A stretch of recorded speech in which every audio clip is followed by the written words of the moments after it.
Hello friends, welcome to Shivli simple steps.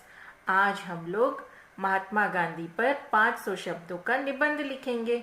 आप यहाँ से देखकर या सुनकर लिख सकते हैं। तो आइए शुरू करते हैं।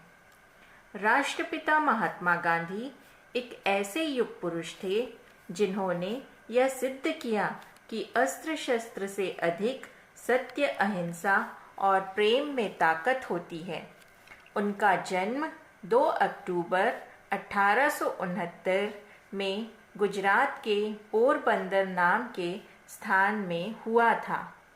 उनका पूरा नाम मोहनदास करमचंद गांधी था। उनके पिता करमचंद गांधी राजकोट के दीवान थे। उनकी माँ पुतलीबाई बहुत ही धार्मिक थी। उन्हें लोगों की सेवा करना बहुत पसंद था। गांधी जी ने व्रत करना, बड़ों की आज्ञा मानना, सभी धर्मों का सम्मान करना अपनी माँ से ही सीखा था। 13 वर्ष में ही उनका विवाह कस्तूरबा गांधी जी से हो गया था। जब गांधी जी ने अपनी मैट्रिक की परीक्षा पास कर ली, तब वे उच्च शिक्षा के लिए इंग्लैंड चले गए। वहाँ उन्होंने अपनी वकालत की डिग्री प्राप्त की। फिर वहाँ से वे दक्षिण अफ्रीका गए। वहाँ वे रेलगाड़ी के फर्स्ट क्लास कंपार्टमेंट में सफ़र कर रहे थे। उनके पास कंफर्म टिकट भी थी, पर एक रेलवे अधिकारी ने उन्हें जनरल डिब्बे में बैठने को कहा और बताया कि फर्स्ट क्लास सिर्फ गोरे लोगों के लिए है।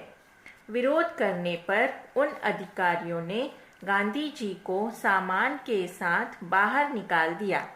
इस घटना का उनके मन पर बहुत गहरा प्रभाव पड़ा और उन्होंने इस रंग भेद नीति के विरुद्ध आंदोलन किया और सफल हुए। दक्षिण अफ्रीका में रह रहे भारतीयों के लिए उन्होंने बहुत से सफल आंदोलन किए। फिर 1914 में वे भारत लौट आए।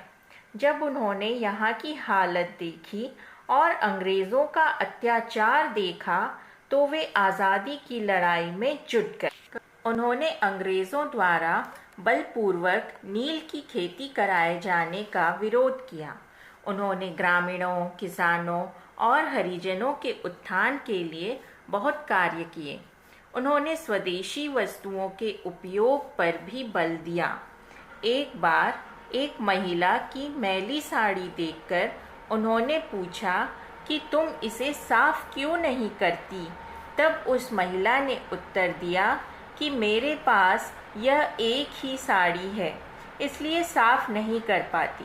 तब गांधी जी को लगा कि जिस देश में इतनी गरीबी है, वहाँ मैं ये सूट बूट नहीं पहन सकता, और उसके बाद वे धोती पहनने लग गए। गांधी जी ने असहयोग आंदोलन, सविनय अवज्ञा आंदोलन चलाया। उन्होंने अपने साथियों के साथ साबरमती आश्रम से दांडी तक पैदल यात्रा करके नमक कानून तोड़ा। उन्होंने सभी स्वतंत्रता सेनानियों के साथ मिलकर भारत छोड़ो आंदोलन चलाया और हमारा देश 15 अगस्त 1947 को आज़ाद हो गया। पर हमारे प्यारे बापू आज़ाद देश में अधिक समय तक नहीं रह सके। नाथूराम गोडसे नाम के व्यक्ति ने उन्हें 30 जनवरी 1948 को गोली मार दी और एक महान और सरल व्यक्ति दुनिया से चले गए। वर्ष 2007 से संयुक्त राष्ट्र संघ ने उनके जन्मदिन को विश्व अहिंसा दिवस के रूप में मनाने की घोषणा की। अंत में हम इतना ही कह सकते हैं कि दे दी हमें आज़ादी, बिना खड़ग बिना ढाल, साबरमती के संत ने कर दिया कमाल। जय हिंद, जय भारत। Thank you friends. अगर आपको ये वीडियो पसंद आया होगा तो इसे लाइक शेयर ज़रूर कीजिएगा और कमेंट बॉक्स में हमें ये बताइएगा कि आपको और किन टॉपिक्स पर निबंध लिखने हैं। Thank you, bye bye.